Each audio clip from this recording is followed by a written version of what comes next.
Unité actuelle, théorie positive et normative de l'ordre mondial. Nous avons deux questions à poser à propos de cet ordre mondial sur lequel nous reviendrons dans d'autres unités. Une question analytique, ou si on préfère une version plus scientifique, une question positive, voire positiviste. Ensuite, une question normative, qui est une question ontologique. Ontologique en philosophie, c'est ce qui porte sur la nature des choses, sur leur essence, sur leur être. Commençons par la question dite positive, ou analytique si vous préférez, qui porte sur une vision objective des choses, un travail scientifique qui prend de la distance avec la réalité observée.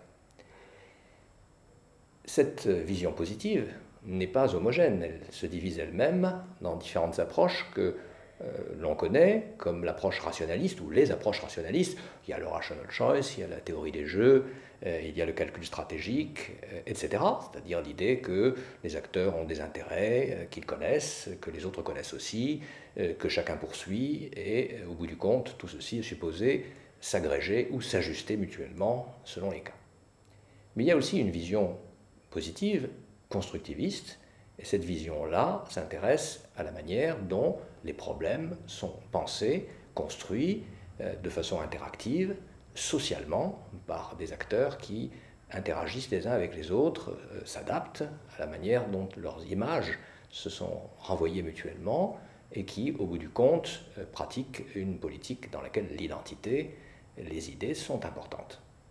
La différence principale entre les deux a été résumée par des auteurs très connus comme Max Weber, avec l'idée que l'on poursuit une rationalité entre les moyens et les fins, ou une autre forme de rationalité, la rationalité envers des valeurs, ou bien des gens comme James March qui parlent de logique des conséquences, c'est le cas des visions rationalistes, ou logique de l'appropriation, du caractère approprié de ce que l'on fait avec ce que l'on pense être, et bien évidemment cela renvoie à une vision constructiviste.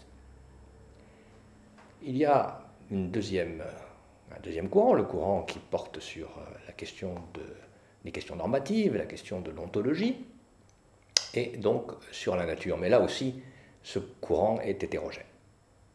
Il y a une vision de ce qu'est la nature, qui est la vision de Hobbes. Cette vision de Hobbes, elle est très importante dans l'étude des questions internationales ou globales, parce qu'elle est reprise par beaucoup d'auteurs. C'est une vision qui est très connue, l'homme est un loup pour l'homme, la guerre de tous contre tous, etc. Il y a la vision de Kant, qui est lui plutôt du côté de Rousseau de ce point de vue, c'est-à-dire que oui, les hommes sont plutôt bons à l'origine, ils ont des problèmes qui les amènent à être mauvais les uns envers les autres, mais ils trouvent de bonnes solutions pour fabriquer un monde meilleur, et ce monde meilleur naît du chaos de la guerre, du chaos des malheurs qui pèsent sur les êtres humains et dont ils prennent conscience. Il y a aussi un monde à la John Locke, qui est un monde dans lequel ce qui importe, ce sont les intérêts que les acteurs connaissent, comme je l'ai déjà dit pour les approches rationalistes, et ces intérêts gouvernent le monde, et ils sont librement interprétés par les acteurs dans un monde qui est un monde libéral, un monde de marché, un monde de compétition. Il y a donc une coupure entre pensée normative et pensée positive. Cette coupure, est-ce qu'elle existe depuis les origines de l'humanité? Pas du tout.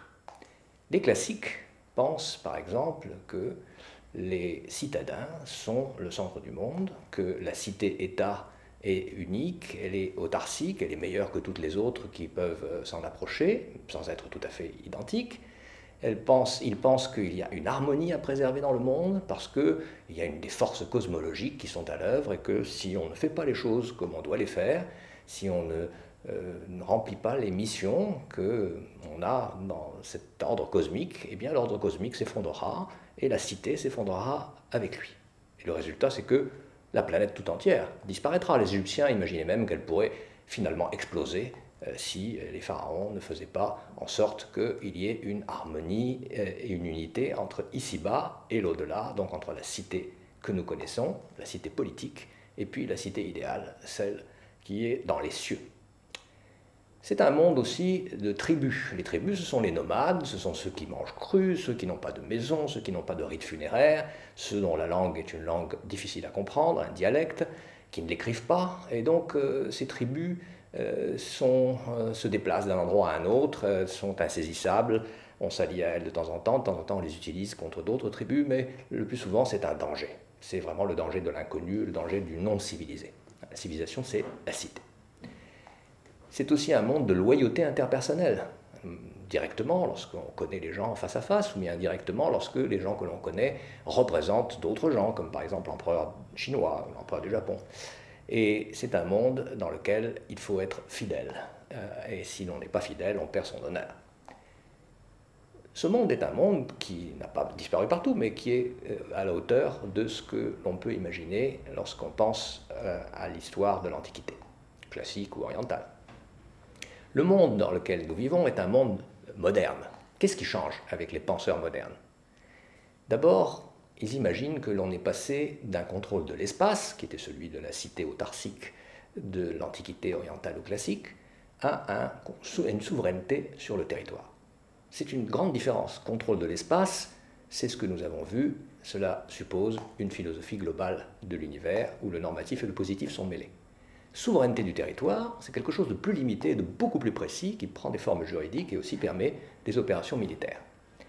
On passe aussi d'un monde polyarchique dans lequel il y a quelques noyaux très forts qui sont beaucoup plus importants que tous les autres noyaux et même reconnus comme tels par leurs voisins, comme par exemple la Chine l'est par le Japon, l'Égypte l'est par ses voisins de Palestine et au-delà même les Hittites ou les Babyloniens. Et donc il y a plusieurs noyaux qui de temps en temps s'allient, de temps en temps opèrent les uns contre les autres. On est passé de ce monde de polyarchie, plusieurs pôles, plusieurs pouvoirs, à un monde d'anarchie. Il n'y a aucune norme qui règne sur personne, et donc d'un certain point de vue, tous les acteurs, ici les États en réalité, sont identiques, ils sont placés dans les mêmes conditions. Enfin, c'est un monde où l'Ouest a pris des marques avec le reste du monde, a décidé que le reste du monde était éloigné de lui et s'est mis en position de pouvoir l'instrumentaliser. De ce fait, c'est un monde qui est devenu aussi positif dans la pensée et dans l'action. Le normatif a pratiquement disparu.